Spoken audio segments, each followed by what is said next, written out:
KTV RK news కి స్వాగతం. ఇప్పటి వరకు సినిమా ఈవెంట్స్ ను విజయవంతంగా నిర్వహించిన శ్రేయస్ గ్రూప్ అధినేత శ్రీనివాసరావు సరికొత్త వెరైటీస్ తో నిర్వహిస్తున్న సారీస్ ఎక్స్పో కూడా విజయవంతం కావాలని రాష్ట్ర పర్యాటక సాంస్కృతిక సినిమాటోగ్రఫీ శాఖ మంత్రి కందుల దుర్గేష్ ఆకాంక్షించారు.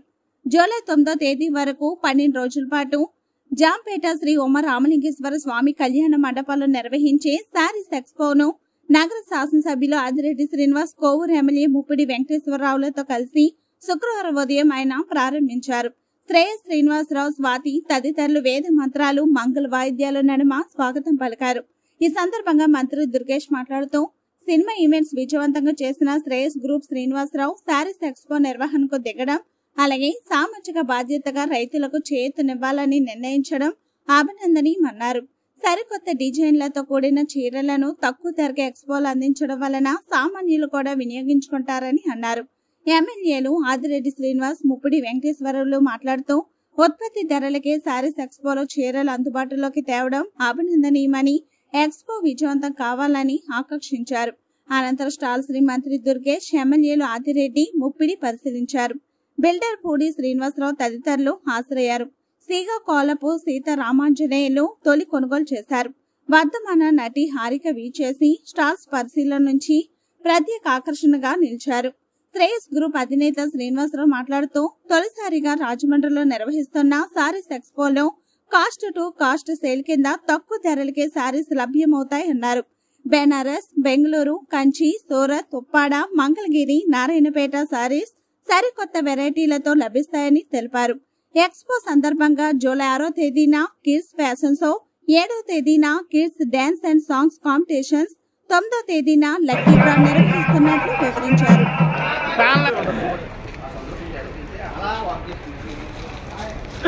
ఎన్ని రకాల ఐటమ్స్ ఉంటాయి చింటూ? ఇందులో ఫేమస్ మీ దగ్గర ఉన్న దాంట్లో అన్నట్లో ఫేమస్ అలా కాదు, ఐడియా కోసం వాళ్ళు నిజంగా ఇంటికి వెళ్ళిన తర్వాత అడుగుతారా లేదా, ఇంటికి వెళ్ళాక అడుగుతారా లేదా? Okay sir. వాళ్ళ దగ్గర ఫేమస్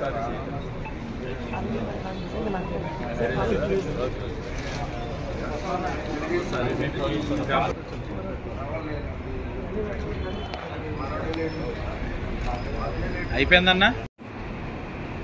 మూవీ ప్రొడక్షన్ యూనిట్ కింద లేకపోతే మూవీ లాంచ్ యాక్టివిటీస్ కానీ లేకపోతే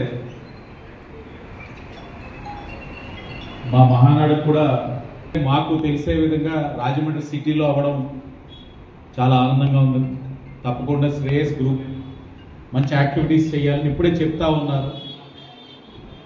రైతాంగం మీద కూడా ఎక్స్పోస్ ఉంటాయని, అంటే అదొక సామాజిక బాధ్యత. ఏదో మూవీ ఈవెంట్ చేసాం, ఎక్స్పో చేసేసామని కాకుండా రైతాంగం కూడా సంబంధించిన ఎక్స్పో చేయాలని ఒక ఆలోచన రావడం శ్రీనివాస్ గారిని తప్పకుండా అందరూ అభినందించాలి. శ్రేయస్ గ్రూప్ తప్పకుండా ఫ్లరిష్ అవ్వాలని మనస్ఫూర్తిగా కోరుకుంటూ ఆహ్వానించినందుకు ఆయనకి, ఆయన టీం అందరికీ కూడా ధన్యవాదాలు. అవసరం లేదు. చాలామంది ఎవరైతే టీవీ చూసేవాళ్ళు ఉంటారో, సినిమా ఫంక్షన్లు చూసేవాళ్ళు ఉంటారో వాళ్ళందరికీ శ్రేయస్ మీడియా చాలా చిరపరిచితం. అటువంటి శ్రేయస్ మీడియా వాళ్ళు ఒక పక్కన అటువంటి కార్యక్రమాలు, భారీ స్థాయి కార్యక్రమాలు చేస్తూనే మరో పక్కన ప్రజలకు సంబంధించి ఇక్కడ ఈ ఎక్స్పోని ఏర్పాటు చేయటం, ఇందులో కూడా చాలా మనం కావాలనుకుంటే ఉప్పాడ వెళ్ళి కొనుక్కోవాల్సిన చీరలు, లేకపోతే ఇంకో చోటకు వెళ్ళి కొనుక్కోవాల్సిన చీరలు అన్నింటినీ కూడా ఇక్కడికి తీసుకొచ్చి ఒక చోట అన్ని రకాల బ్రాండ్స్ని తీసుకొచ్చి ఇక్కడ పెట్టడం ద్వారా వినియోగదారులు ఎవరైతే ఉన్నారో వాళ్ళకి అందుబాటులోకి వీటన్నింటినీ తీసుకురావడం అనేటువంటి వారు చేసినటువంటి మంచి ఆలోచన. దీన్ని రాజమండ్రిలో ప్రారంభించడం అనేటువంటిది మనందరికీ కూడా ఆనందదాయకమైనటువంటి విషయంగా కూడా నేను మనవి చేస్తూ, దీన్ని మన వినియోగదారులందరూ కూడా ఉపయోగించుకోవాలి. తప్పనిసరిగా ఇది సక్సెస్ అయితే ఇలాంటివి 10 ఈవెంట్స్ మనకు వస్తాయి. తద్వారా రాజమండ్రి పరిసర ప్రాంతాలు కూడా అభివృద్ధి చెందుతాయి అనేటువంటి మాటనే. ఈ ఎక్స్పో ఉన్నంత వరకు కూడా ఇక్కడ పనిచేసేటువంటి వాళ్ళకి ఉపాధి కూడా దొరుకుతుంది. ఆ ఆస్పెక్ట్ కూడా మనం చూడాలి. ఇవన్నీ కూడా ఉపయోగపడే విధానాలు కనుక ఇది సంపూర్ణమైన విజయం సాధించాలని మనస్ఫూర్తిగా కోరుకుంటూ, అదేవిధంగా కార్పొరేట్ సోషల్ రెస్పాన్సిబిలిటీ అనేటువంటి దాని ద్వారా రైతులు కూడా ఎక్స్పో ఏర్పాటు చేస్తాం అనేటువంటి మాట శ్రీనివాస్ గారు చెప్పారని తెలిసింది. అయితే వారు ఒక కార్పొరేట్ స్థాయికి ఎదిగినటువంటి సంస్థ వారిది. అదేవిధంగా సామాజిక బాధ్యత ద్వారా రైతులు కూడా సహకారం అందిస్తారని చెప్పడం అనేది ముదావహం.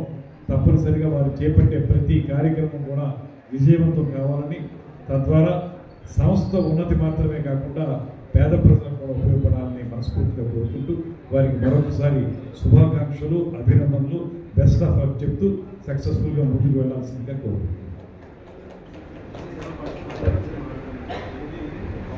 మాకు మరొక అనుబంధం ఏంటంటే జనసేన పార్టీ లాంచ్ అప్పుడు పాట రాయించి పెట్టింది కూడా వారేనంట. ఈ పార్టీ లాంచింగ్ ఈవెంట్ కూడా చాలా ఆనందం మాకు. ఇంకా దగ్గర ఏడైనా ఇది తప్పనిసరిగా 100 చూసి సక్సెస్ఫుల్ కావాలని మనస్ఫూర్తిగా కోరుకుంటున్నాం.